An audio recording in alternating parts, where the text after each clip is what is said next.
and a decent amount of damage there that he just pushed to a hold by using his Earth Shadow. They're already back at 28% also. Absolutely incredible play from Ryan ahead on that one. Eva Bomb comes out, but Lewis is at the point. it looks like Iowa is at the point, but it looks like a Shadow's going to come out to pick up those last couple Iowa players sitting there. 5 seconds left on the So clock. close. It looks like Lewis is going to actually go ahead and get this hold here. Going to go ahead and push forward. Iowa is going to let them have that first choke. Kind of opt to fight a little further back. Got the winner. Comes to nerve. Very aggressive bomb. Going to Picks up two. Yeah, going to go ahead and get two. Lewis looking really strong in this. The res coming up. Diva got res outside of her mech. I don't hear that. Incredibly fast build. Only 86% for the Iowa Ryan. He did pin the Iowa Ryan, so that has a lot of healing and a decent amount of damage there that he just pushed to a hold by using his Earth Shadow. They're already back at 28% also. Absolutely incredible play from Ryan ahead on that one. Eva Bomb comes out, but Lewis is at the point. it looks like Iowa is at the point, but it looks like a Shadow's going to come out to pick up those last couple Iowa players sitting there. 5 seconds left on the So clock. close. It looks like Lewis is going to actually go ahead and get this hold here. Going to go ahead and push forward. Iowa is going to let them have that first choke. Kind of opt to fight a little further back. Got the winner. Comes to nerve. Very aggressive bomb. Picks up two. Yeah, going to go ahead and get two. Lewis looking really.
All right, welcome back to the Bayou Retreats Game House.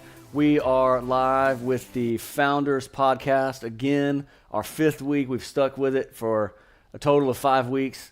We're still working on making the sound good. So we've got some new microphones that we have a lot of toys in the shed. So we got some new microphones out to see if they sound good. So Eric and Dustin, say something. Let's see if we can hear y'all. Hey, can y'all hear me? Hopefully they can hear us Hopefully because they the can hear us. podcast is on. Podcast is going. So It's too late. Yeah. So on the show tonight, we have the normal crew, Pars and Horse, Reels of Toe and Face Tank. We've had some cool guests the last few weeks, but whenever Dustin is not playing Dungeons and Dragons, we like to have him here on the podcast with us. So we're talking about, tonight we're going to be maybe talking about some kind of trying to remember some things that historically we don't have as well committed to memory as we have our previous episodes, talking about hardware, talking about the console wars and just and then the Dungeons and Dragons style games. We're going to first-person shooters. We're going to talk about primarily the history of first-person shooters, and then the second half we're going to talk more about the modern shooter games. We actually have a guest coming on to talk to us that's worked with us at Sci-Fi and stuff. So do you guys have any introductory thoughts before we dive in and start embarrassing ourselves? You should have been here for the dive into the hardware on the Nintendo and the Sega Genesis. It was pretty fun. Dude, I enjoyed it thoroughly. I mean, I wish I would have. Yeah. So I'm not going to have a whole lot to add to this since, like, historically we know that I get super motion sick on first-person shooters. So, like, a lot of these I'm familiar with because I knew that they existed and I had friends that played them, but I don't have a whole lot of personal experience with them. Yeah, we were trying to remember earlier. We were talking about Call of Duty. We're kind of getting back into Call of Duty, and we were trying to remember if you'd ever played Warzone with us. And I thought maybe you had played it with us just like a little bit. I did, but the a motion very sickness thing brief was, period. Yeah. So okay, so if Warzone makes you motion sick, I remember that Minecraft definitely makes you motion Dude, sick. Minecraft, I get like 5 minutes and then I'm nauseous. I think we'll go back to real super OG games, and you can. I think these probably would not make you motion sick because there's no realistic perception of 3D in some of these old games. So the genre is, we were talking earlier when we were doing arcades and we were doing consoles, those were histories that were like 20 or 30 years long, maybe even 40, Right. going back to 50 years long in the late 70s with the arcades. But the history of shooters is really more like, it's almost like it evolved heavily over a 10-year period. And then it's kind of been the technology and stuff hasn't changed a whole lot. There's just been kind of new game modes being started. So what did you look up earlier on, like, with the first ever shooter? Just for kicks, I spent like 10 seconds looking at what was before what we could remember, which was Wolfenstein 3D. And we knew there were games before Wolfenstein 3D, but I just went to go refresh, and it was Maze Wars, which was a very, very rudimentary, almost like a dungeon crawler, like we talked about back in 2 weeks ago. We were talking about D&D games and computer RPGs.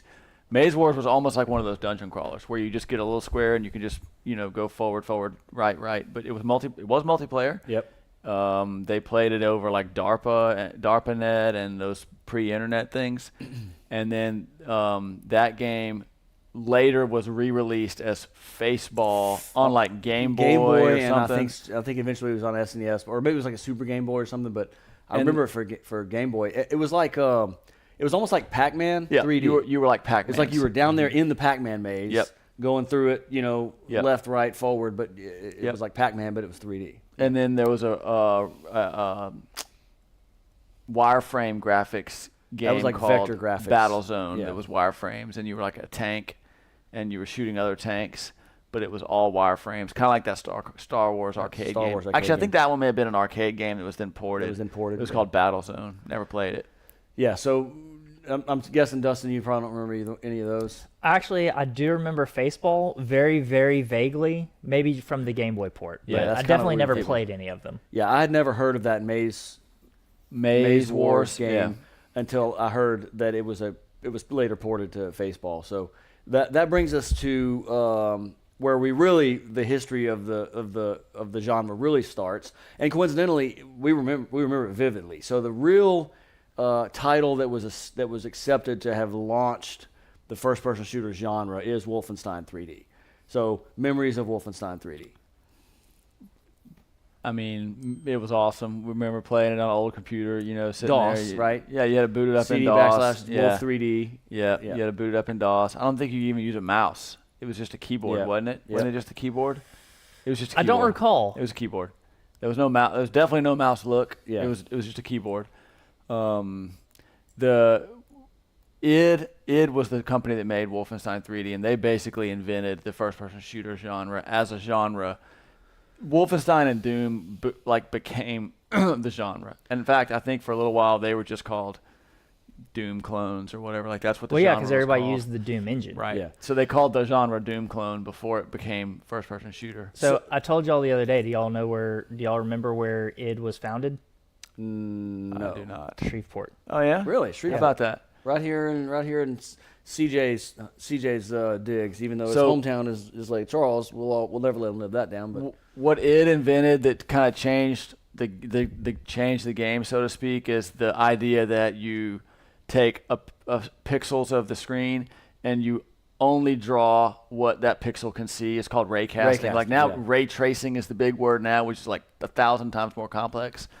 But ray casting is what it sort of invented, where you're only drawing, a couple thousand pixels, no matter what. The computer only draws the things you can see. And that was like kind of the game changer, where Yeah. now they could have real graphics and not overload the computers, because the computers were terrible at the time, relatively speaking. they were. It was like before even discrete graphics. There cards was no even a 3D thing, right? hardware at all. These were like, obviously single core, 50 megahertz, 25 megahertz PCs, things like that, 486s. 386. No, you could run Doom. 386 You could maybe. run Doom 1 on a 386-60 with 4 megs of RAM and Yeah. squeeze every bit of life out of it. Yeah. And those were and back then, like in Wolfenstein and in Doom, it was like, or maybe Doom was the first one where it wasn't, but Wolfenstein, it was the floor and the ceiling basically weren't rendered. It was only the walls, and the walls were like the only 3D content, and they had to be orthogonal to each Yeah. other, and then everything within the scene was a sprite. Yeah, and that's because of the way, like, it's still like a map of a maze, that the computer knows, but then it just knows, okay, I'm this far away, draw the wall, draw it this tall. Yeah. Like that's all it knew. And then they also figured out, I think with Wolfenstein, okay, how to put a bitmap, texture map on it, but it was still the wall is this far away, so draw it this tall. And there was nothing on the ceilings, nothing on the floors. Yeah. So No, I think Wolfenstein did have floors.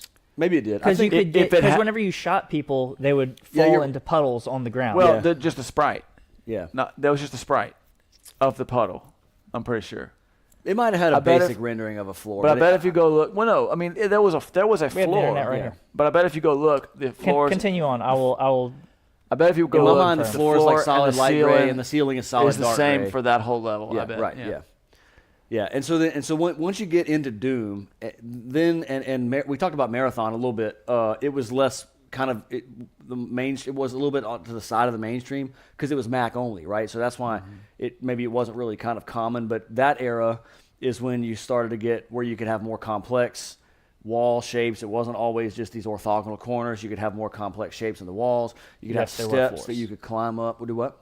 Yeah. Yes, There there was were floors. I think it would be the rendered in same Wolfenstein. floor on the Yeah. same on the entire Yes, level. the entire level Right. is the same floor. Right. Yeah, but then by the time you got to Doom and Marathon, you could have different tiers, and you could go upstairs and things like that. It wasn't just this kind of 2D platform. There was more complex height levels to it and more complex wall shapes. And then you were telling us earlier about the first one Heretic. that had Heretic was the first one developed by where you Ravensoft. It used the Doom engine. It was the first game ever to have, or first-person shooter to have a vertical access where you could look up and down. yeah, and it wasn't I'm even thinking it's still not a mouse. It's still just. Heretic was. Was it a mouse? Yeah, I Okay. believe Doom was as well. Well, we'll have to go Maybe to so. we'll have to go to the old Google. But even was it like free look? Could you just kind of look whenever, In Heretic? wherever? I assume, but I don't really remember. And these were all still the reticle is the dead center of the screen. Yes. You can't really move your aim. Your aiming Yeah. reticle is the screen. I'm pretty sure that Wolfenstein though was not even a mouse. I'm pretty that sure. might be true. Right. I don't Yeah, remember I that think it was. specifically. I think it was keyboard only. And then kind of floating over here on the side of all these. Remember Descent? Yep. And Descent was 3 dimensions. You know, you could fly around in 3 Right. dimensions, but Yeah. it kind of doesn't follow. It's kind of off on its own. 'Cause Yeah. it's space. I remember Yeah, it was like a playing space Descent sim. as at the demo at Sam's. Yeah, right. Yeah, so when we it- used to find all of our games in Yeah. the demos at Sam's. For our youngins that are listening to our podcast that weren't around in the late 80s and early 90s and all the 90s, one thing that all was common to all these games, the way these games got popular was the shareware. Yep. They got Yeah. popular by having a $1 or $2 even free sample of the game in the Yeah. like in Office Depot or whatever. Like I remember Descent. We never even owned Descent. No, we never. just- I don't think we ever we- owned Wolfenstein either. maybe I not. did own Wolfenstein. Like, did we I ever think kill? we owned Uncle Dwayne owned Wolfenstein. And I don't think he did. I think he- he had it just the installed on shareware his only? computer. Do you remember killing Mecha Hitler? No, nope, don't remember. I that. do. Right. Yeah. So if you remember killing Mecha Hitler, that's the end of Wolfenstein. Yeah, so before the internet, that's how they advertised games. That was by- the only reason to have a subscription to PC Gamer was every come with the other game, one yeah. came with Came the with the- demo CD of Yeah. 10 shareware games. Yep. All right, so let's look at our rundown and see where that gets us because we were talking about Duke Nukem. And Duke Nukem, interestingly enough, we were in the off season this last week. We were talking a lot about how did we get to talking about Grand Theft Auto and the Jeremy was just MPAA and all talking that. about it. I think. Yeah. Duke Maybe Nukem they was were kind of talking the first gen of Slap a hooker. chauvinistic, violence against They'd women be and strippers, and inappropriate- you can go give them money and all Yeah. that. And Dude, and people loved Duke Nukem so much because of that, but I just always remember it being a terribly programmed game. It was like we the never we played didn't it. like it. We didn't play I it. mean, I have it was the played beginning of the downfall as far as I'm Yeah. concerned because the graphics weren't noticeably better than Doom, but you needed a 586 like 100 megahertz processor and it still ran like garbage. It just programmed Doom so well. It was a well-oiled machine and it looked just as good as Duke Nukem. Yeah. But Duke Nukem Had ran strippers like in it. hot garbage. Yeah, ran poorly also. Yeah. So that gets us to Quake, and that's where you kind of start to see the advent of, not that you couldn't play Doom multiplayer, but I think Quake is kind of where you got to the point where the developers were really saying we can design this game to have a multiplayer component. Well, I mean, Right. whenever Doom came out, the internet really didn't exist. Yeah. Well, yeah, but Quake like, is probably fully modern. If you talk about the first fully modern shooter, Was it's Quake probably the first Quake. game to use the Unreal Engine? I think there was a game called Unreal. I assume Yeah, that was the like- first one to use the Unreal Engine. I think yeah. because I think there was a game called Unreal. Yes. It's actually very good also.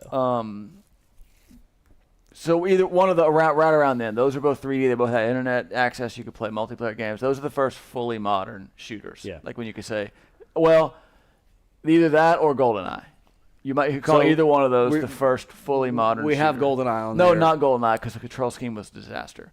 So, but Quake and Unreal, mouse and keyboard. Yeah, so where did WASD come from? Where did WASD to walk and That mouse was to from key- mouse to look? That was from professional gamers. Like what game was it? Yeah, yeah, used what- first what then? era Do of you know gaming the did it? answer? No, I don't It was know the right answer. around there because I know Quake or Wolfenstein Quake was 2? Wolfenstein was just arrow keys maybe Yeah. and Yeah. space bar to shoot. Yeah. You know, you weren't. I remember transitioning from keyboard to mouse and keyboard on Quake 2. I feel like I tend to agree with you is because I think Doom was still arrow keys and maybe the mouse to aim, but arrow keys and I'm not even convinced that Doom was even a mouse, but maybe it was. Yeah. But so I know by the time you were using a mouse primarily, you had probably switched over to WASD because it's more comfortable than being over here with the Right. keyboard. You know what? Honestly, I had never even thought of doing that. Granted, again, I'm not the FPS guy in the group, but until we played Overwatch, it never crossed my mind. I Yeah. was like, that's stupid. Why would I Using put my hand over here? WASD, And then I right. moved my hand. I was like, I don't like that this makes sense. Right. But I do remember people, whenever we played Quake 2, we would go raid the McNeese lab and we would have all of it. And the guys that were really good, thinking back, they all held their mouse over here, and they had all their key binds, and they had all these extra keys. And one of the only things that made me good at that was I was nerdy enough to like go into the help file and like figure out how to do key binds and stuff. But the guys that were really good all played on WASD. And that just came from some gamer player. figured that out. Mhm. Figured Yeah. out that I was know the most that, comfortable yeah. place to have your fingers to be able to, and most natural place to drive with. Yep. And then it came out of just a gamer's preference, and then it became adopted by more and more gamers, and then eventually became adopted by the industry as now that's how you drive in a Right. shooter. Yep. There's just no other way. There was I was reading about like alternative control schemes, and there was for a while in the late 90s, early 2000s, the military pushed a controller, headset, and foot pedals control scheme system for that they were trying to make they were trying to make simulators that were more similar, where like you walked with your feet and you looked with your head and you moved with your hands and did things with your hands. And so they I can't remember what it was called. I don't know if anybody in the chat remembers that, but it was like in a peripheral, just like how you have joystick and throttle control, HOTAS or whatever, and then foot pedals for a flight simulator. They had Duffel says the lighting from Dustin's legs is brighter than Overwatch 2's future. Well, that's not very. That's not really saying a whole lot. So the high point is that Duffel's in the chat. That's Duffel's true, watching yeah. the stream. Right. That might be his first time, and So Dustin is. I did also, as soon as I put my legs up, go, ooh, I'm awfully pale. Yeah, it looks a it's little the worse. lighting. He is Yeah. beautifully tan. He's beautifully Yeah. tan. It's the lighting. Compared to my legs, his legs are literally fantastically tanned. Yeah. We get back on track. Yeah, back on track. So, and Duff, I'm glad you're here because you may be only here because you heard that we're talking about Overwatch. We're talking about shooters, and Duffel obviously got involved with Scion Yeah. Esports from the Overwatch scene, and his crew was real big in all of our shooter games. I think they had a Call of Duty team at one point. Maybe I don't know if they ever had a Halo team. We try to pretend that everybody liked Halo, but most people didn't. Everybody liked Halo 2 and 3. Everybody liked Halo 2 and 3. Everybody liked Halo Infinite for like 15 minutes. So, okay, let's go back to the rundown and see where we're at. 'Cause we were talking about GoldenEye. Right. So And Hey, Go so ahead. oddly enough, on that topic about the military thing, I actually had a game that used that control setup that was a 3D FPS for PC. you were probably on somebody's radar for Yeah. this guy's going to get recruited. Yeah, I cannot remember what it was called, but they were trying to get something alternative. But it turns out gamers are just familiar with WASD on one hand and mouse on the other is what they're familiar with. Nintendo kind of did the same thing. When the Wii came out, they tried to push these motion controllers where you play the game with your arms and hands and you stand up, and the whole gaming community is like, well, we don't want to do that. Just like, give us a controller. I loved it. I think that's Wii Sports. Right. Only Wii The Sports. Wii motion controllers, I think, were largely accepted as a good utensil, a good controller. For Wii Sports. It was so Link's crossbow training also used the motion indicator on it. I I mean, like I guess they that was tried to more make like it a as light Wii gun. Sports But only. I think They tried to they make were it pretty, to where pretty well accepted. where Metroid Prime 3 was like going to be this great app where you aimed and pointed with the controller, with the motion controller. But before we get into it, because I don't know if you realize this or not, Metroid Prime 2002, Yeah. Halo 2001. Right. It's like late 90s. Metroid Prime is pretty OG. So let's go back to late 90s right quick. All right. So GoldenEye. The thing to know about GoldenEye, the thing to remember about GoldenEye is that the consoles did not have performance problems. They couldn't not do first-person shooters because of performance problems. Because, like you said, Doom would run on anything, Right. And Wolfenstein would run on anything. But Doom would run on anything. In fact, I think that was a Sega Genesis port of Doom at one point. I think you were correct. Right. So it wasn't that the consoles, even the 16 and 32-bit consoles, or not the 16 maybe, but the maybe the 16-bit consoles. They could run the rudimentary fake 3D graphics of Doom, but the controls were no one had figured it out. For one thing, there were just only a couple buttons, and the controls were not figured out for how to aim well, especially once the first FPS transitioned to using a mouse. That was the big hang-up. So GoldenEye was kind of an experimental. How are we going to have a control system that works? And it worked. We learned it. It was kind of weird. And we got it, and we were good at it. We got good at it. Everybody got good at it. Would you just get us logged out of the Twitch? No, it was already logged out. I was going to tell Duffel that he'll be fine. Yeah.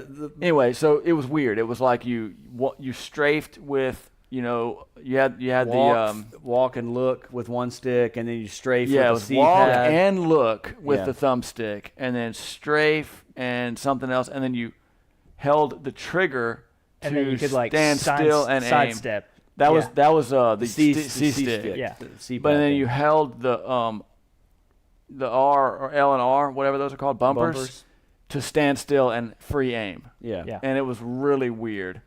But they just hadn't quite figured it out yet. I'm assuming that Perfect Dark was the same way, because they were limited by only having one analog stick, Yeah. right? So when you had Halo, you get the two analog sticks, and they had between GoldenEye and Halo, somebody mastered the two-stick analog stick driving that we now use every single game. Doesn't matter. It could be two completely different games. You're going to use that same, two-stick moving that we have now.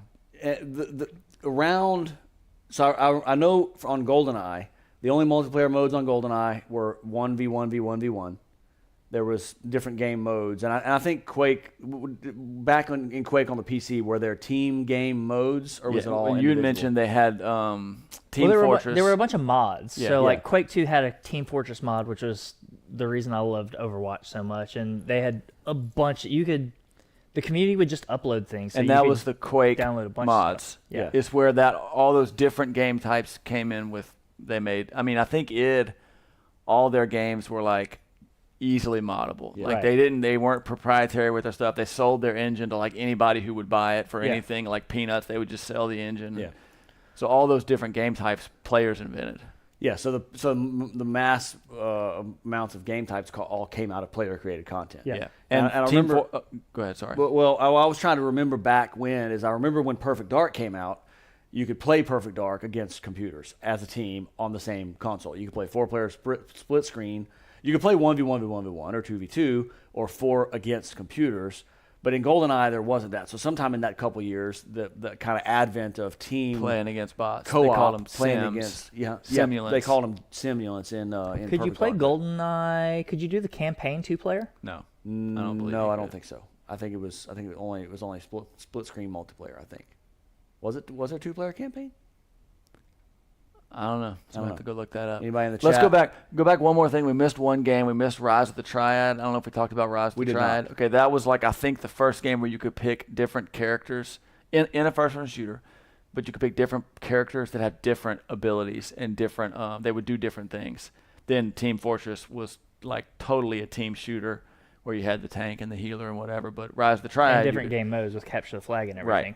Right. Rise of the Triad, you had just different kind of, this guy was slower but had more life. I don't remember exactly the way it was, but it wasn't all the same. You could pick your character. Even in GoldenEye, you could pick your character, but it was just a skin. Yeah. That's not what I'm talking about. They were actually different abilities and stuff like that. So. Yeah, so you had what you had were different weapons, but you really couldn't customize your character. Right. Yeah. So then by the time 2001, 2002 rolls around, then you have really fully developed games that launch with a great story, cinematics, first-person play in the campaign, and a multiplayer component that's designed in with the game. Like, and Halo is kind of the quintessential one. Halo was in 2001. Halo 2 was in 2004. And I think that's pretty much where the genre realized it had arrived at basically perfection. Yeah, and all the puzzle pieces were there. And the genre had expanded to include consoles. So Yeah. GoldenEye was the beginning of first-person shooters on consoles, and Halo was Halo 1 was not the pinnacle of it, but the point at which it had completely taken over consoles. As far as it was now, you could play on PC or you could play on console. Jack says actually that he does remember playing Quake multiplayer PvE. Okay. So Maybe so. And I'm maybe it was mine. going to be perfectly honest.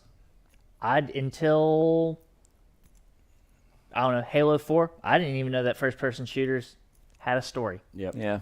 Didn't know that was a thing. We're talking kind of mostly about the multiplayer ones, but around this time I didn't realize how early on in the first-person shooter life of the genre Metroid Prime was. Like, in my mind, it was like Metroid was a 2D game for its whole entire life, and then just in the last year or two, they started doing these 3D Metroid Prime games, but actually that was in 2002, which was less than 10 years, 5, 6, 7 years after really the 3D first-person shooter genre was even a thing. And on Metroid Prime was for the GameCube. Yeah. Right. And they were still struggling there was not 2 analog sticks. Right. So the Metroid Prime control scheme is iffy. Now they re-released it on Switch.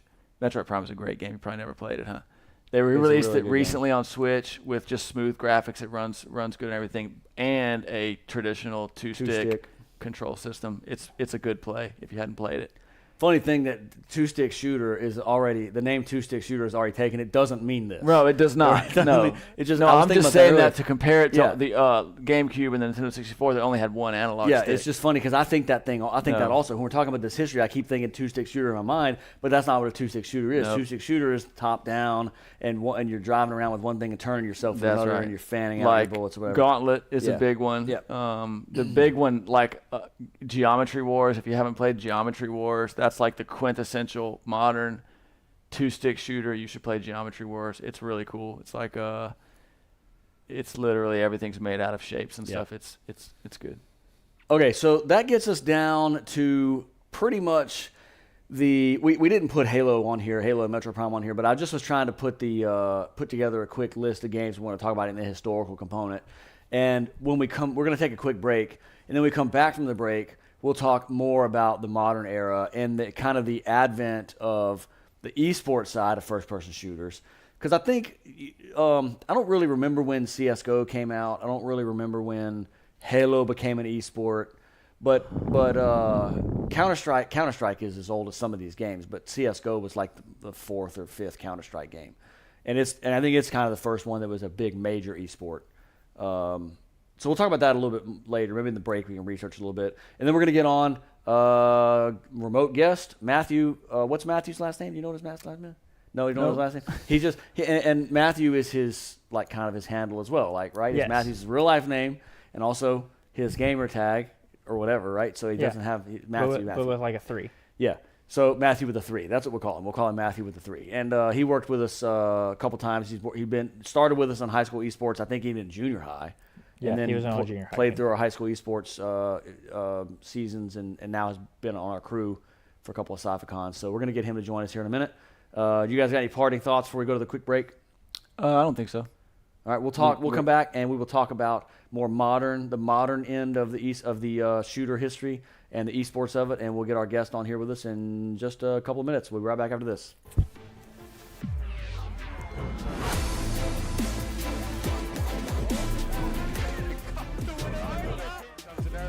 Very aggressive bomb Picks up 2. Yeah, gonna go ahead and get 2. Lewis looking really strong in this. The res coming up. Diva got res outside of her mech. I don't hear that. Incredibly fast build. Only 86% for the Iway Ryan. He did pin the Iway Ryan, so that's a lot of healing and a decent amount of damage there that he just pushed to a hold by using his Earth Shadow. They're already back at 28% also. Absolutely incredible play from Ryan. Head on that one. Diva Bomb comes out, but Lewis is at the point.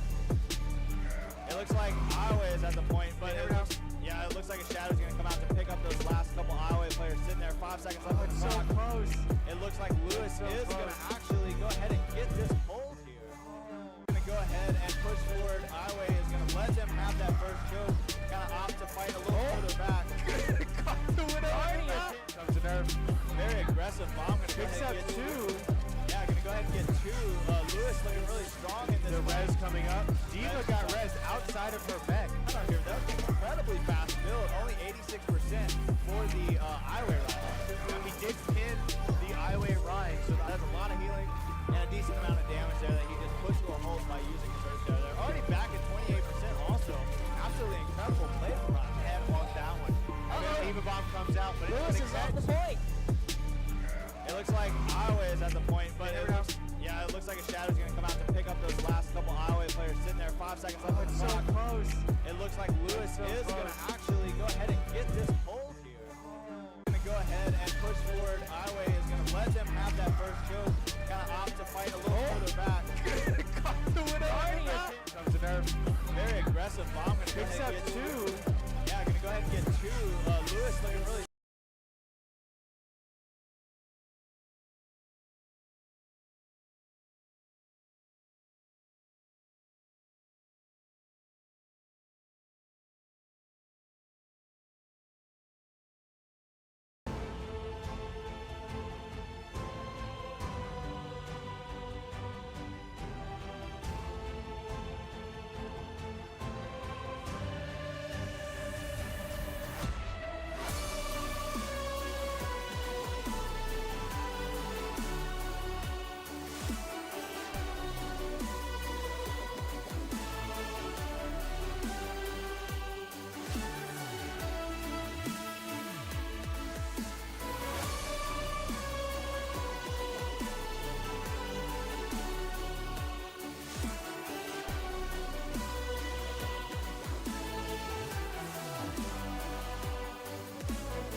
Okay, we are back live, and I think we have Matthew on the line here. I'm going to see if we can get him in.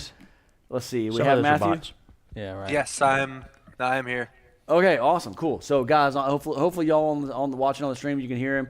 We can hear him. We can see his beautiful face. We have him virtual presenced in to that 4th recliner where you can't even tell that he's not there. Oh, it looks like he's really there. It's like he's really there, right there, sitting in the recliner. So, Matthew, I don't know if you were watching the rest of the show. Dustin's like you're patting him right on the head. Yeah. I don't know if you were watching the first half of the show, but we talked a lot about the history of kind of where first-person shooters started and the evolution through kind of how the industry handled the graphics and the control schemes and moving into multiplayer content. So I want to ask you briefly, since you're the youngin on the show tonight, what is your first kind of experience with a first-person shooter?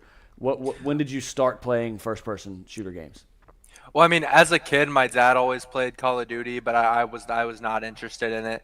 And then in about like 5th grade, one of my friends showed me Overwatch, and I was just hooked. So that's the first-person shooter that I actually played was Overwatch. Okay, cool. So Overwatch was, I said youngin, right? So we love you, Matt. We're not making fun of you for being young. You're just it's the year you were born. But your first experience being Overwatch means that you just probably had your eyes glazed over if you were watching the first half of this show, because all we talked about was first-person shooters from 10, 15, 20 years ago. Ooh. So what we want to talk about now is a little kind of the modern side and as the industry developed into competitive multiplayer and then into there you go. Thank you for turning your light back on. Now we can see better. There you go. Yeah. So what are your thoughts? You got involved with Scion Esports through our high school esports program, right? Yeah. I was on a middle school team. Okay, so were you playing competitive esports titles before that? Like, was that kind of like part of your life already? Actually, yeah. Whenever they started the Overwatch League, I was super into it, and I had a console team, like way back when, and Way then back whenever when, they like announced, like way back 2010? when, is in like 2019 ish. Yeah, 2019, way back when, yeah. Yeah. Okay, so the esports competitive gaming was kind of already part of your thing. You discovered Scion Esports through basically the Overwatch League. So that brings us kind of into the modern side. You guys, what are y'all's first memories of like the esports side of competitive first-person shooters game? We were talking earlier about, was it CS:GO? So to me, I remember always our buddy Paul was real into. Was it CS:GO that he was so into? On that he or he used to play at the dorm all the time. But anyway, I remember always knowing either. I think it was maybe Counter-Strike or one of the early Counter-Strikes. I always knew that this game was played competitively, but we were never really into it. We never watched it. There was never a lot of mainstream esports, especially not first-person shooters, that I remember. We knew they were played competitively. We did not consume it I don't That I- remember. until Overwatch. I don't remember consuming a esport first-person shooter until Overwatch. I think we did a little bit follow HCS, a very tiny bit. Halo was a esport title, first party. Microsoft had a Halo Championship Series in like the mid 20-teens, like in 2013, 2014, because we had a team in HCS in 2015. Remember that? Will Lemons was was the captain. Ryan Prowse was their coach. Okay, yeah. And Was that long ago? it was it? 2015. Yeah, Like I 'cause said, our big Halo tournament was in 2014. Yeah. And before I even left. even 4 then, came I out. know No, Halo. 2012 when Halo 4 came out. Same thing. I know Halo was played competitively back then because we knew it was played competitively, but we weren't that into it, and no one was really that into it. It was really, to me, what I remember is very niche. Yeah, and like Jack says, way back all the way OG QuakeCon.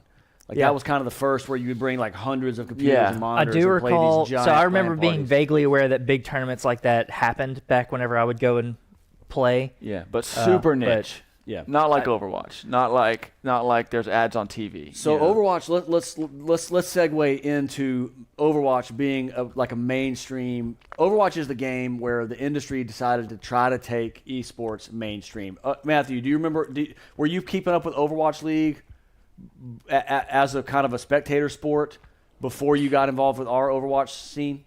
Oh yeah, dude, I was crazy for it. Like just it was just really weird seeing like something that I was really interested in like as a career. That was kind of like my biggest like pull towards it.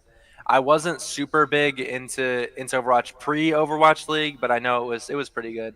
I remember they used to have a lot of like the World Cup matches and stuff on like Disney XD, and that was huge. Was it I really? Yeah, so there impressed were by that. before everything was on streaming. Before streaming was like bigger than TV. There were some Overwatch that played on TV. Like you could go find Overwatch on TV for a little while. They had a few of them on, like he said, on Disney XD. They had a couple ventured onto ESPN3. There was a couple of broadcasts on ESPN3. Heroes of the Dorm was on. I don't remember when Heroes that of the was, Dorm, but yeah, that I was do not remember Overwatch. that, That yeah. was Yeah, that other game. Heroes of the Storm. Yeah. the Heroes of the Storm. Blizzard's Yeah. MOBA. So, But it was like that was on ESPN2. That was like Was real it? mainstream, Yeah. regular cable ESPN. Was it? Heroes of Okay. the Dorm was, yeah. So Matthew, I have an important question Okay. that Corey and Eric aren't going to care about. Okay. Who is your favorite Overwatch League team? Did we lose Matthew? No, I can you- only hear Corey. Okay, yeah, you oh. know what? Okay, so I think there's a problem with it where we can only So just send ask the one question. audio. So Dustin's excellent question that he said that me and Eric are not going to care about, which we do care about because we care about everything in this podcast. He said, "What's your favorite Overwatch League team? Like, which team got you? Who are you rooting for? Who are you wearing a jersey for?" Whenever I was about like Christmas of my 7th grade year, my mom got me a Dallas Fuel jersey. So I was a Dallas Fuel and like Houston Outlaws fan for the longest. But as it went on, I was less a fan of like individual teams and I was more just a fan of like the whole thing. Like I just loved watching the competition. Yeah, that's kind of how we were. It's just like cheering for the whole concept. Well, you but know? we were Houston Outlaws. The Houston they were our Outlaws local were- kind of yeah. local team. But I remember, so we loved the Houston Outlaws because they were our local team. But then y'all remember when Shanghai had a team, and I remember Shanghai They were like they 0 and lost 15. like their first 15 games. It You was remember 0 and that? 40. the entire actually. first season Yeah. and most they of the lost second. every game the whole season. That It was kind of like it was I'm a for huge them. deal whenever they won their first game. Yeah. So Overwatch, it was the arena esport for a while there, for a very short window. We kind of think COVID killed it, but it was. It was the- apparently dead before that, which I'll enlighten you on. Yeah, so later. but there was a glimmer of that stadium esports might be a thing, and then it was but it was already dead. You said. Yeah, so towards the end of the Overwatch League, what nobody knows about, or I say nobody knows about, what came to light much later was Blizzard Arena. They didn't get rid of it because Overwatch needed to move out. They got rid of it because it was a huge money pit.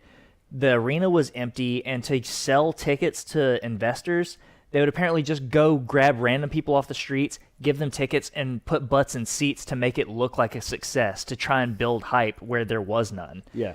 Matt, did you ever go to an Overwatch League game in real life, or did you watch on stream? I was purely on stream. I actually just when I got home yesterday from DreamHack, so nice. I went to their like new kind of Overwatch competitive system. Speaking of Houston Outlaws, I met I don't know if y'all are familiar with Raucus. He was a support player for them. I was Yeah, dude, watching the Raucus match is awesome. and he just Yep. walked up right next to me, and we just talked for a while about esports. It was really cool. Is That's he? So what's he doing since he got let go from the Sentinels doing Valorant? He just said he's been focusing on like real life, and he's just working now. That's cool. That's kind of one of the things you see with esports, like the esports personalities, is you get it's a season of life, Mm-hmm. and you do see that a lot of them, they start in high school and they become famous when they're 17, 18. By the time they're 21, 22 years old, they move on to something else. So there's not a lot of 40-year-old esports stars. Well, it's kind of like being a famous college athlete. Yeah. You know, it's a season, and then a very, very small sliver of them stay famous, but most of them just go on about their daily lives Yeah, so after they're famous esports. this kind of plays into what we talked about a lot on this podcast, and also just in conversations amongst ourselves at work or at game night or whatever, about how it was stadium esports ever really a thing? Did people ever really want that, or did everybody just think it was a cool thing, and that everybody wanted to watch from their house or watch from their computer, but they wanted the spectacle of thinking that there was this giant, like League of Legends is kind of the exception, where in Korea there are actually gigantic stadium events with League of Legends players, two teams, and there's 70,000 people in the stands. But it's almost like what you were saying, is that even when Overwatch League was big, it really was trying to be big, but Right. it wasn't. So let's have, we know what we think about it. What's Yeah. Matthew's take on it? So Matt, what is your take on? Do you know when we're talking about stadium esports, we're talking about experiencing an esport like it's a regular sport, like it's a traditional sport.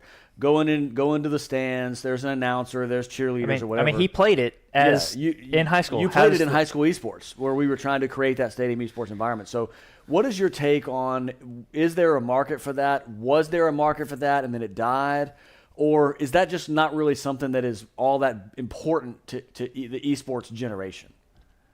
I think the idea of like a stadium esport is an amazing idea, and I think that it is practical whenever you do it like maybe once every so often. I think whenever you start trying to do them like every weekend, that's whenever it gets a little weird, because people don't want to pay all that much money whenever they could just watch it at home for free on Twitch.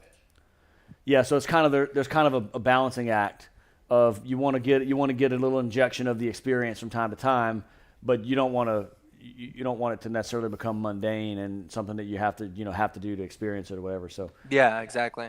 yeah. Okay, so let's talk for a second about, I don't know anything about this game, but apparently Overwatch was big. It kind of peaked.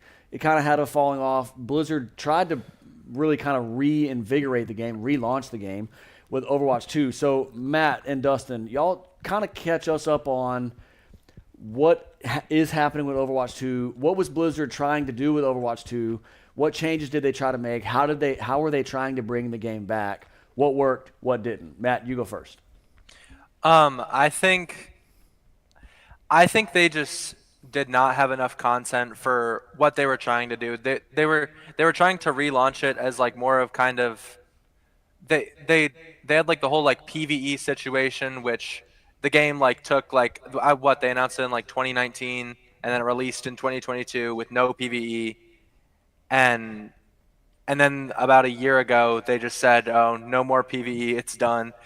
So I think they really messed up because they promised a lot more than they could actually like follow up on, because like in like the 2019 to 2022, like Jeff Kaplan, the game director, he left. Like they kind of had like a whole new team come in and just have to clean up whatever the old team left behind. So I think what they messed up on is promising way too much. Going to rework the game a little bit and then a little PvE on the side, I think it would have went up perfect. But they just promised too much, I think.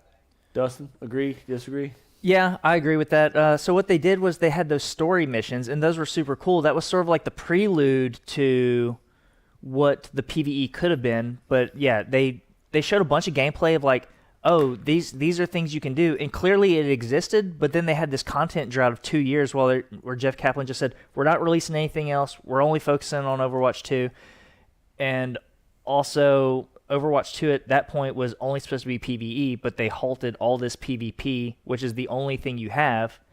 Jeff Kaplan came from, he was the game designer for World of Warcraft, and he surprisingly, given that, it's weird that his take was, I don't like live service games.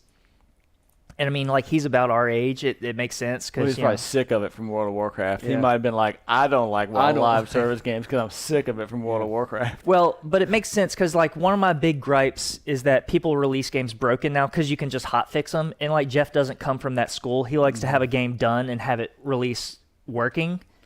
And, like, that's noble, but if you have a live service game, you can't just halt all production. But one of the things that they've done now with the new, and Matthew probably knows more about what the new system is, but they've sort of low-key launched Overwatch League now with the new Open Division, or whatever they're calling it, the Path to Pro, where basically everybody, contenders and Open Division and Overwatch League, are all the same thing now, and they're broadcasting it weekly with Zoe and Jake, and I think Reinforce are all doing desk stuff, and they have casters, and it's the same thing, but basically anybody can be on it that's high up on the ladder.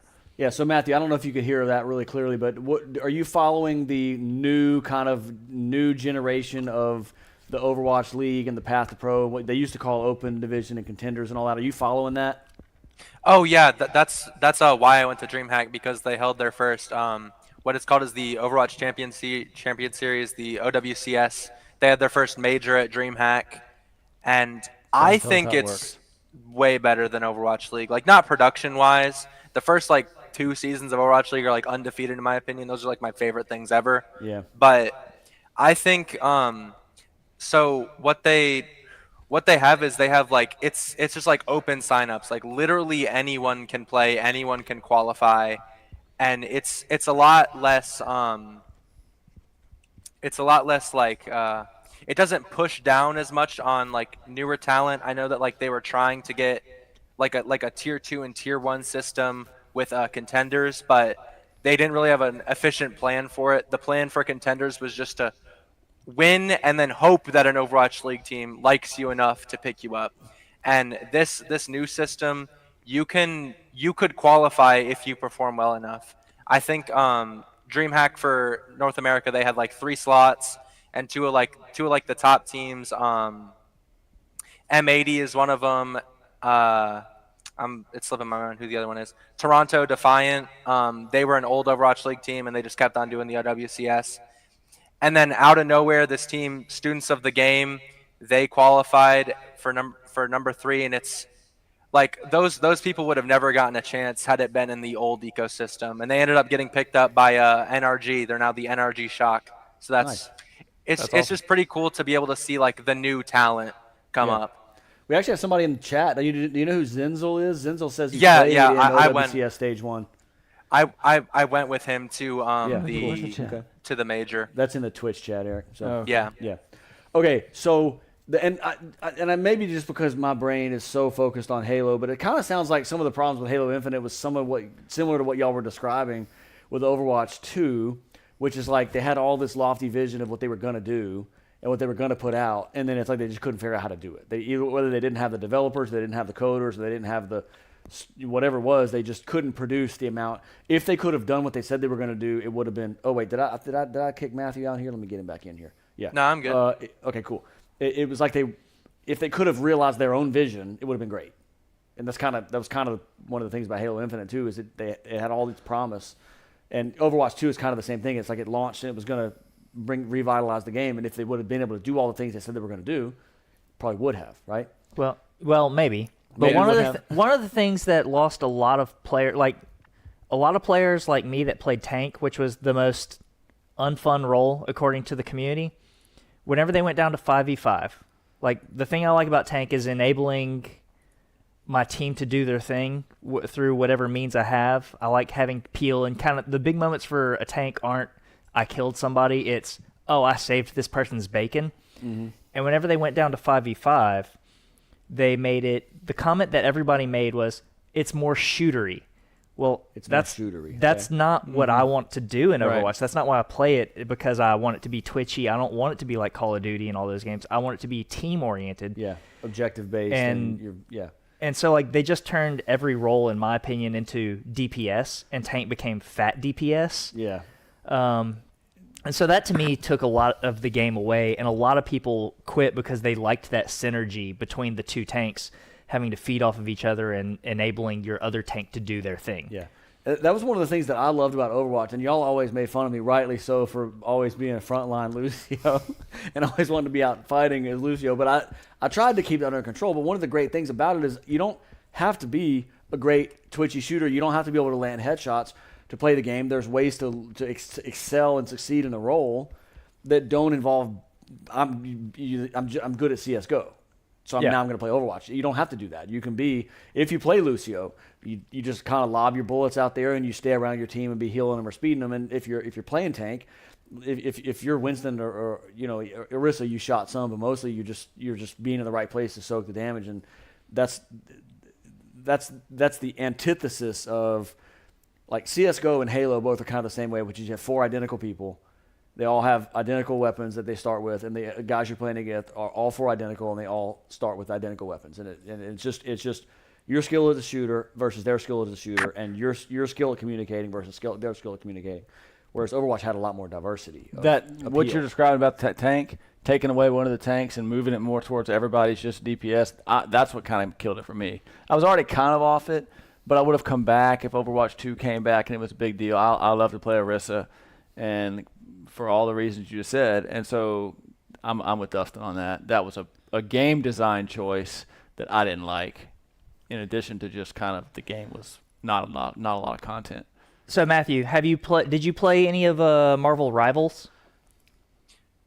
I did not get the chance to play any Marvel Rivals. I was watching the Twitch streams, and it did not look too enticing to me.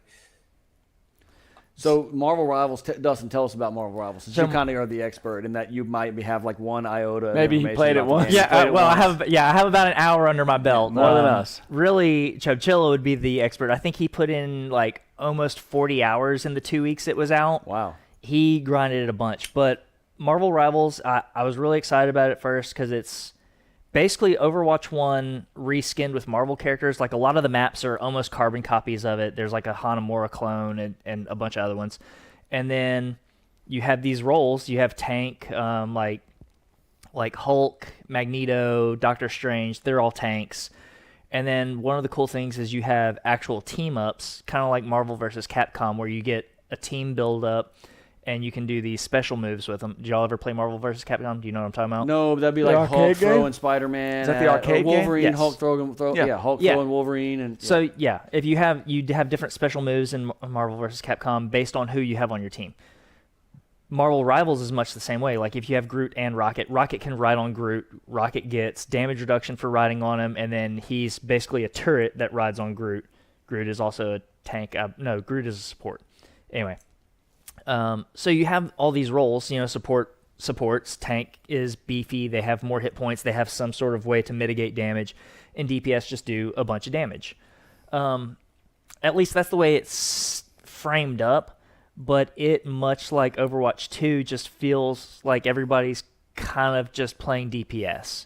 And granted, I didn't play competitive on it, so there wasn't a whole lot of team synergy, and I only played a couple games. But I did play games with friends, and we sort of communicated, hey, this person on point, cat point, pull back, and we did things as a team, but everybody was basically DPS with just a different skill set. Yeah. League of Legends still has that locked down on the everybody's doing something different. Yeah. Kind of, they're sticking with that for sure. Yeah. Okay, Matthew, before we move into some trivia, let's talk about the potential future of shooter esports. We have a with Scion Esports, we have a Smash Brothers tournament coming up this week, and we're going to do that, and then we're going to do another esports event at Lake Area Ventures. We've kind of talked about doing Overwatch 2 as that second event to get a different crowd. So if you were kind of writing the script for the future of local esports, what are some things that you would put kind of in the rundown of points that we need to hit on if you were writing the script for the esports in the lake area in the future? Specifically for shooters, Overwatch if you think that's the key, but really like for the shooter community, what do you think is the secret to the future of esports in our area? I just think like not necessarily like consistent as in like every week, but like every I'd say about like 4 months or so you could run a tournament, just because I know people that are hesitant to be involved because they don't know exactly what it holds. Just like the more consistent it is, the more likely you are to get people involved. Like Smash, for example, like what you guys have done with like the Scion Fight Club and stuff, like the consistent like tournaments, those are amazing. And for shooters, it's not as easy as that to just set up a switch and then plug in 2 controllers and then go. So honestly, I think that's really all that you need is just like consistent-ish tournaments. Yeah, so we're going to find out kind of if Overwatch 2 is the game, because we really want to have a shooter in kind of the culture, and we're going to find out. So one of the biggest challenges is always getting the word out. So any you guys that are watching this podcast, if y'all are kind of interested in seeing Overwatch come back, let us know. More importantly, letting us know, let your friends know. Get in the Discord and let's talk about Overwatch some. We'll see if maybe it has a future. We're going to hit that up. We didn't have any questions in the mailbag this week, so does anybody have any parting thoughts while I pull up the Well, video? I think everybody watching the podcast right now, Matthew on the podcast as well, but everybody watching, y'all tell us what you want the podcast to be about. Like, we need to keep make sure everybody knows that. Whatever the hot topics are, we'll talk. We have a lot of knowledge about a lot of things, and we're also pretty good at talking about. I think we have a little knowledge about a lot of things. No, we have a lot of knowledge about a lot of things. And what I was going to say after that is, even the things we don't have a lot of knowledge about, we're still good at talking about. Yeah. Even if we don't have a lot of knowledge about them. So we're good at arguing arbitrarily whenever the answer is on the people internet. who are watching the podcast, don't be afraid throughout the week and even now during the podcast. Tell us what you want us to talk about. As long as it's kind of nerdy and somewhat technical, we'll talk about whatever. And as far as like shooters, what's the hot game? If it's Overwatch, we didn't mention we could probably do Rocket League easier than we could do Overwatch or something like that. Going for Lake Area Ventures. Yeah. But anyway, if it's a shooter, if it's Overwatch, tell us. If it's not Overwatch, tell us what it is. Yep. That's what our podcast on the YouTube and the Podbean description, it says podcast where the founders of esports talk about whatever you want us to talk about. So that's what we're gonna do. Okay, so it's time to move on to Matthew. You gonna stick around with us for trivia? I don't think so. Thank y'all for having me, though. No problem. All right, he's just scared, is what it is. Oh, yeah. Yeah, he's intimidated. I'm 100% confident Matthew, Matthew thanks would for beat coming. me. It's been great. Thanks for joining us, and we will see you at our next Scion Esports event. It is time for just a few minutes of trivia, and we're going to decide how long we do this trivia. Based on how fun it is. Based on how fun it is and how good these questions are. So what the story is, I didn't have time to write my own trivia questions. I really like doing that. I really like writing a detailed rundown for us to talk about and a list of trivia questions. But this week, with the end of month, I just didn't have time to do it. So I found an app that is only sometimes seems like it's a poor translation from Chinese. Is it going to ask questions about more than one game? It is because called it's already Video- going to be better than the Wheel of Destiny. If it The does. Wheel of Destiny has not been Right. serving us very well in variety. So it is called Video Game Trivia, Okay. right? Okay. And we're going to just go one question at a time. And this is going to be a shout out. Yeah, we do answer shout it out situation now. It's way more fun. where, It's faster. yeah, so if you're still in the Discord, the way this works is it's Eric versus Dustin versus the Discord. I think we still owe Chubchilla a prize because he actually won a question early on. But so the way So it you works only is get Eric one versus shout. Dustin versus versus the Discord. So Eric and Dustin are going to shout out the answers. If neither one of them get it right, let's see, E, G, and D. If neither one of them get G it right, for then we go Grizz. to the E, G G's for for Grizz. Grizz. G for Grizz, not G for Jizz. All right, so here we go. Play a game. In Super Mario Kart for SNES, which cup is Vanilla Lake 1 found in? Vanilla Lake? Mushroom Cup. Dustin says Mushroom Cup. That is not correct. Well, That's the name of a map? Vanilla Lake. I don't remember it. No. That's In not the Super name. Mario Kart. That's not the name Well, of a guess a map. cup. Guess a cup. Okay, Flower Cup. Flower Cup is not correct. is It was Star Cup. Okay. In the There's PS3 not a game, game called Vanilla. Okay, that's fine. Did anybody from Discord know that? No. In the PS3 game, Resident Evil 5, never played. which of Never the played it. following is not a way to restore your health? First aid spray, drinking water, eating eggs, or herbs? Which one is not a way to restore your health? Eating eggs. Drinking water. Eating eggs is not correct. Drinking water is the correct answer. You cannot drink water and restore your health. Eric gets that correct. That was actually my initial guess, and it just seemed like maybe that was where. All right, Go on. next question. Which of these Nintendo Wii games is not a racing game? F1 2009, My Sims Racing, GT Pro Series, or SSX Blur? Which one is SSX Blur. not a real racing game? SSX Blur? That is correct. Yeah. Grizz gets that one. Okay, which of the following is an NES black box game? Do y'all What know does what that black even box mean? game means? Not really, but let's go. I don't know. Faxinadu, DuckTales 2, Shadowgate, or Urban Champion? Urban Champion. Which of the following is an NES black box? Is? Is, Nintendo. yeah. Oh, Nintendo? Faxinadu. It was Urban Champion. Oh, Urban Champion. Yeah. Well, Okay. that was his Well- first guess, right? Yep, you get correct. I think correct he gets answer. it, yeah. All right, let me give Grizz a point here. Man, it looks like Vanilla Lake was a race Really? in the Mario Kart. Yeah. Okay, Did how y'all- many power stars? I remember it. It's ice all around the outside and the lake's in the middle. I just Oh, don't remember that's being, called Vanilla I Lake? just don't remember Yeah. being called Vanilla Lake. Okay, go ahead. All right, how many power stars can be found in Super Mario 64 for the Nintendo 64? Total number? Total number, how many stars were there? 108. It's It's actually not that far It's off. it's not 1,000, but it's Nope. more than 50. 128. 120, how many? 7. 9. 120 Two, is the 120? correct answer. God. 120. All right, next question. Who was the first president of Nintendo of America? Oh, wow. I couldn't even venture a guess. Okay. It gives you some options. Okay. I'm going to read them to y'all. Reggie Fils, Doug Bowser, Steve Ballmer, or Minoru Arakawa? Minoru Arakawa. That is correct. Hashtag no racism. Okay. In Final Fantasy VI. Wait, do I only have 2 points? Yeah. Okay. I know Final you're Fan- used to destroying me. I know. Yeah. Yeah. In Final Fantasy VI, what enemy kills General Leo? Kefka. Kefka. Oh, no, it's the big Guardian. It's okay. Is it the Guardian? It is. It is Kefka. They It's give you Kefka. credit for Kefka. Yeah. Right. I said it first. Yeah. You did. Yep. Luigi fights ghosts in what GameCube Luigi's game? Mansion. Luigi's Mansion 1, 2, and 3. Nah, I'm gonna give that one to Dustin. He Yeah, you got first. it. Yep. All right. Oh wait, game over. What? These are fun. Yeah. Okay. Which of the following Nintendo consoles did not compete with a Sega console?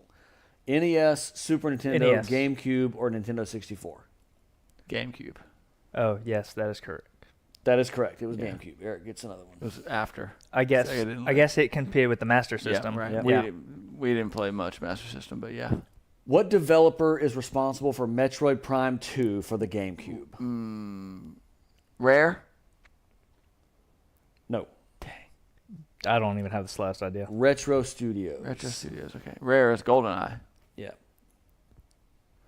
What year was the first PlayStation released in Japan?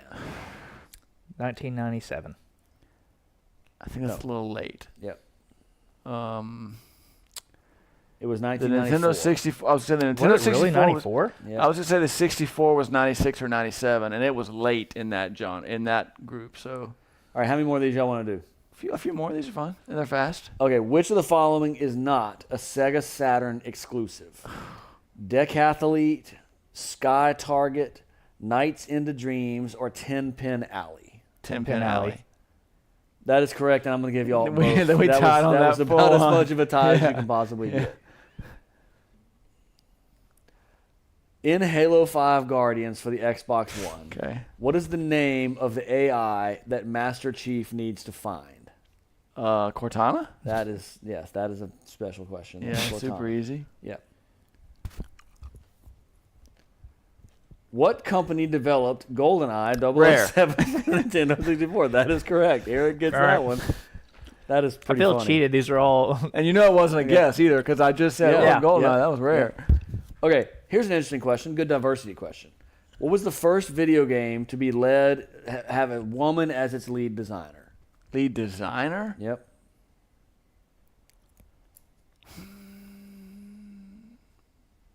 I don't know. Do you Climax. you have the answer right there? Yeah, it was Centipede. Centipede, like from 1 billion years ago? Yep, I guess. So obviously the video game industry was pretty inclusive from Yeah, early super on. inclusive. Yeah, just what the video game industry is known for being. Yep. How many secret worlds are there in Super Mario World for the SNES? 8. It says 2. What?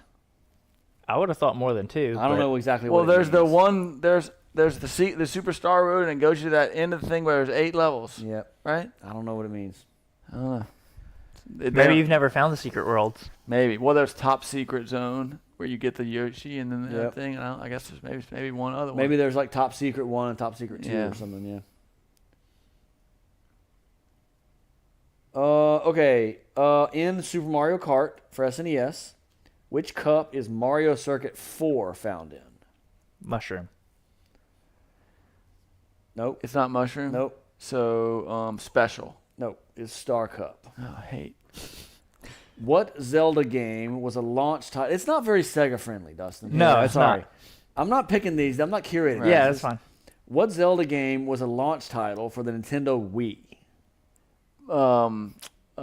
Where he turns into the wolf. Twilight Princess. Yes. I'm gonna give Dustin credit Yeah, for that I one. think Dustin gets it. Thanks yeah. for the hint, Yeah. Eric. I'm sure Dustin. Well, no, appreciates I the was hint. I was debating Yeah. between that and if Wind the Waker? if, Or, no, not Wind Waker was Waker. GameCube. I was debating if it was that or the crossbow training, because they were both very early on, but I didn't know if that would really count. All right, this is an interesting question. What 32-bit system? We kind of talked about this with Sam. What 32-bit system was released in 1993 that had 64-bit graphics? Sega Sam CD? actually said it. I remember. It was the Atari Jaguar. Okay. It had Oh. a mismatched bus or whatever. Where Okay. it's Sure. Okay. Dude, I haven't heard about the Jaguar in so Yeah, long. Right. Yep. That's a good question. Okay. What? Who is the main character in the game Earthbound for SNES? Ness. Yes. That is Eric. Eric got Yeah. on Ness quicker there. I've actually never played Earthbound. It's Really? awesome. It's yeah. a classic. I Earthbound just has remember it had the scratch and sniff Okay, stickers whenever you Earthbound bought has it. this cool feature where once you're like 2 or 3 levels higher than the enemies, you don't fight, you just win. And you can sit there and you can grind, like- the Interesting. enemy random encounters surrender to you. Yeah, and That's it's- cool. So you can Yeah. grind like there's this point where you get strong enough that you can all of a sudden you can grind like 10 times faster, and then it slows down again. But like right when you get there, it just flashes and you defeat the enemy.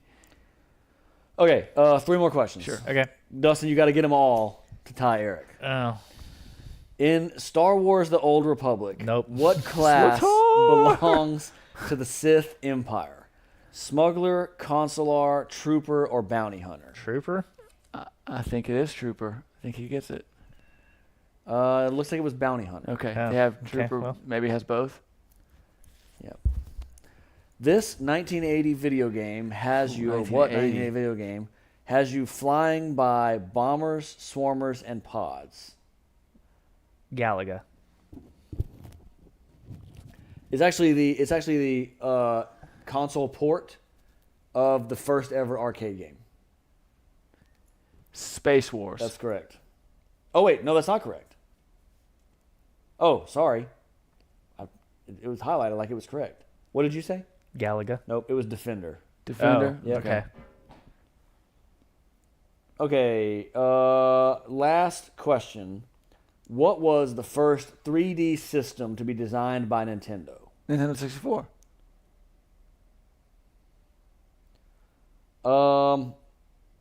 Nintendo Ultra Correct 64. answer is Famicom 3D.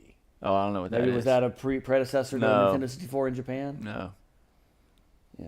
I mean, Famicom's what they called all the NES systems in Japan, but I yeah. don't know when That's that probably came out. more like that that Nintendo PlayStation kind of concept. Maybe that was Yeah. then. Yep. All right. Y'all ready to call This tonight? this is nice to know that we ended on three L's. Y'all, Yeah. you want to ask some more until y'all get... No, it's fine. You don't have to. So I feel thoroughly defeated. Yeah. It's okay. Dustin had to get 3 right, and we both got all 3 wrong. Which That's is a good kind of time. like tying, yeah. All right. Okay. We can So stop. great talk tonight, guys. It was maybe a topic that we weren't as much of an expert on, but we muddled our way through it, and I really enjoyed the conversation. Thanks for joining us, Matt. If you're listening, thanks again for joining us. The trivia finals was Eric 8 to Dustin 5, which is a pretty good. That's the showing by closest I've ever Dustin. come. Yeah. So we'll see you back in 2 weeks, Dustin. Actually, are you going to join us next week remotely, or are you going to be playing? I'll be playing Dungeons D&D and again. Dragons. Is next week the all remote week? Next week is the all remote week where I'm in Orlando, and it's going to be community themed. We're going to have a lot of our people that are contributors that have been with us for quite a while from kind of different, areas of influence of Scion Esports.